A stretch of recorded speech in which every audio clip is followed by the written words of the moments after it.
Namaskar दोस्तों, welcome back to the IC38 and today we are going to discuss the 12th chapter of IC38 which is very important in itself. Chapter का नाम है documentation eight proposal stage. सो ये बहुत ज़्यादा important stage होती है कि यार आपने कस्टमर से डिस्कशन किया, पॉलिसी क्लोजर पे आप अगर आते हो तो एग्जैक्टली करना क्या पड़ता है वो आपको ये चैप्टर के द्वारा पता चलेगा. तो सबसे इंपॉर्टेंट अगर डॉक्यूमेंट की बात करें तो प्रॉस्पेक्टस. अगर आप किसी भी पॉलिसी के बारे में किसी कस्टमर को बताते हो सो आप एक इंट्रोडक्टरी डॉक्यूमेंट देते हो. फॉर एग्जांपल किसी पर्टिकुलर गारंटीड प्लान के बारे में बात कर रहे हो तो उसका पर्टिकुलर ब्रोशर रहेगा. उस ब्रोशर में कंपनी की इन्फॉर्मेशन और सारी इन्फॉर्मेशन भी रहेगी, प्लान के रिगार्डिंग इन्फॉर्मेशन रहेगी, प्लान की age criteria, eligibility and all सारी डिटेल्स रहेगी. उसे कहते हैं प्रॉस्पेक्टस. अब प्रॉस्पेक्टस में सारी टर्म्स एंड कंडीशन, बेनिफिट और much more regarding policy that is participating non participating in any other details which are given in the prospectus. Next important document which is to be filled by a proposer is nothing but proposal form.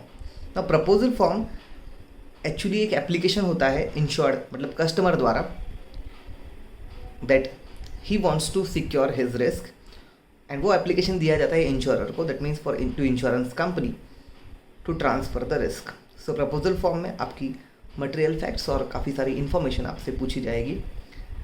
There is also agents report. क्योंकि agent एक primary underwriter है तो agent की report में आपकी health, habits, occupation, income and family details, ये सारी details लिखी जाएंगी by the agents report and the proposal form because the agent is your primary underwriter. कुछ केसेस में आपको मेडिकल अंडर राइटिंग के द्वारा जाना पड़ता है अगर इन्वेस्टमेंट की बात करें, और लाइफ इंश्योरेंस की पर्टिकुलरली टर्म इंश्योरेंस की बात करें तो उस वक्त आपको 100% मेडिकल अंडर राइटिंग के थ्रू ही जाना होगा. सो मेडिकल अंडर राइटिंग के लिए जो रिपोर्ट होती है उसको कहते हैं मेडिकल एग्जामिनर रिपोर्ट, जिसमें आपकी height, weight, BP, cardiac related status और यूरिन, ये सारी चीज़ों की जांच की जा सकती है. उसके अलावा there is a report called moral hazard report और शॉर्ट फॉर्म में इसको कहते हैं MHR. For example, I have declared my habits that I am a non smoker.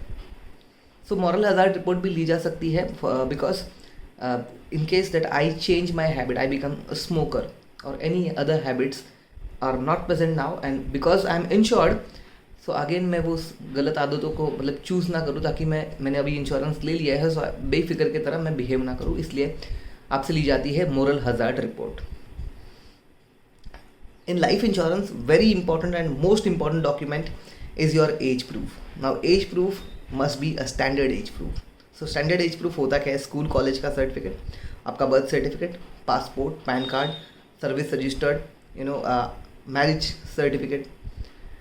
कुछ नॉन स्टैंडर्ड एज प्रूफ भी होते हैं आपके पास जो लाइफ इंश्योरेंस कंपनीज एक्सेप्ट नहीं करती, जैसे आप कुंडली, हॉरोस्कोप, रेशन कार्ड, एफिडेविट किए जाते हैं सेल्फ द्वारा, ग्राम पंचायत का certificate. These certificates are not allowed as a because these are non standard age proofs. Now most important thing is KYC documents will be required. KYC means know your customer. So KYC documents are, everybody knows it: photograph, age proof, address proof, ID proof, income proof. In case of high value, अगर investment की बात करें तो high value की sum assured रहेगी, उस वक्त income proof लगेगा. लेकिन जब भी आप टर्म इंश्योरेंस की बात करोगे तो 100% इनकम प्रूफ आपको लगेगा बिकॉज अगर आप इनकम जनरेट कर रहे हो तभी आपको टर्म इंश्योरेंस मिलेगा.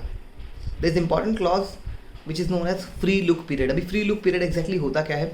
अगर आप एक पॉलिसी परचेस कर रहे हैं और जिस वक्त पॉलिसी इशू होती है, पॉलिसी इशुएंस के अगर आप ऑफलाइन पॉलिसी परचेस कर रहे हैं तो 15 दिन के अंदर अंदर आप उस पॉलिसी को कैंसलेशन कर सकते हैं. उसे कहते हैं फ्री लुक पीरियड.